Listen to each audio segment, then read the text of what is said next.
লক্ষ লক্ষ মুরিদ পীর সাহেবের কাছে যাচ্ছেন, গরু বকরি দিচ্ছেন, হাঁস মুরগি দিয়ে আসছেন।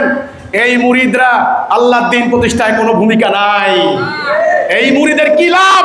আপনাদের খানকায়, আপনাদের আস্তানায়, যেখানে যেখানে আপনারা বয়াত নিচ্ছেন, আমি আপনাদেরকে বলতে চাই, দুনিয়া আজ এক দাজ্জালীয় সভ্যতার তাণ্ডবে দুনিয়া ধ্বংস হয়ে যাচ্ছে। এই দুনিয়াকে রক্ষা করার দায়িত্ব কি আপনাদের নয়? আপনারা কেন দুনিয়াকে শয়তানের হাতে ছেড়ে দিয়ে আপনারা খানকার ভিতরে ঢুকলেন? কোরআনে আল্লাহ কি বলছেন? রব্বানা আতিনা ফিদ দুনিয়া হাসানাতাও ওয়া ফিল আখিরাতি হাসানাতাও ওয়া কিনা আযাবান নার।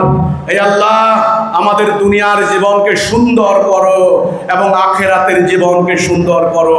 আগে দুনিয়ার জীবন, এই দুনিয়ার জীবন সুন্দর হবে কিভাবে? আল্লাহর এই কোরআনের বিধান রাষ্ট্রীয় জীবনে কায়েম করার মধ্য দিয়ে। এই কোরআন রাষ্ট্রীয় জীবনে কায়েম করার জন্য আল্লাহ রাসূল যুদ্ধ করেছেন, লড়াই করেছেন, পেটে পাথর বেঁধেছেন, শত্রুর আঘাতে আঘাতে জর্জরিত হয়েছেন।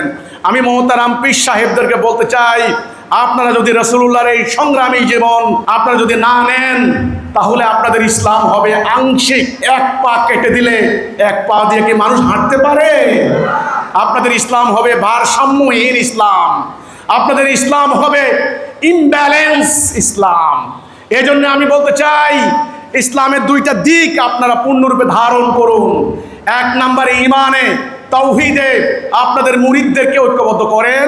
দুই নাম্বার আল্লাহর দ্বীন প্রতিষ্ঠার জন্য জিহাদ করার জন্য উদ্বুদ্ধ করেন, জানমাল দিয়ে সংগ্রামে উদ্বুদ্ধ করেন, মুজাহিদ বানান, শহীদ হওয়ার জন্য অনুপ্রেরণা দেন। আমি দেখলাম একটা মাজারে হামলা হলো, আপনাদের অনুসারীরা সব পালাইলো। আরে ভাই, পালানোর শিক্ষা তো ইসলাম নয়। আমাদের হিজবুত তাওহীদ তো পালাতে শিখে নাই। আপনারা পালাচ্ছেন কেন? পিঠ দেখানো কি? আল্লাহ লানত, আল্লাহর গজব পড়ে যারা পিঠ দেখায় জিহাদের ময়দান থেকে। তার মানে আপনারা মুরিদদেরকে আসল প্রকৃত রিয়েল ইসলাম, জীবন্ত ইসলাম, প্রাণবন্ত ইসলাম, আল্লাহর রাসূলের সেই প্রকৃত ইসলাম শিক্ষা দিতে পারেন নাই। আমার কথা ভুল হলে মাফ করে দেবেন। আমি আপনাদের মুক্তির জন্য কথা বলছি। লক্ষ লক্ষ মুরিদ পীর সাহেবের কাছে যাচ্ছেন, গরু বকরি দিচ্ছেন, হাঁস মুরগি দিয়ে আসছেন। এই মুরিদরা আল্লাহর দ্বীন প্রতিষ্ঠায় কোনো ভূমিকা নাই। এই মুরিদের কি লাভ? এই জন্য ভাইরা আমার, আমি পীর সাহেবদের উদ্দেশ্যে কথাগুলি বললাম।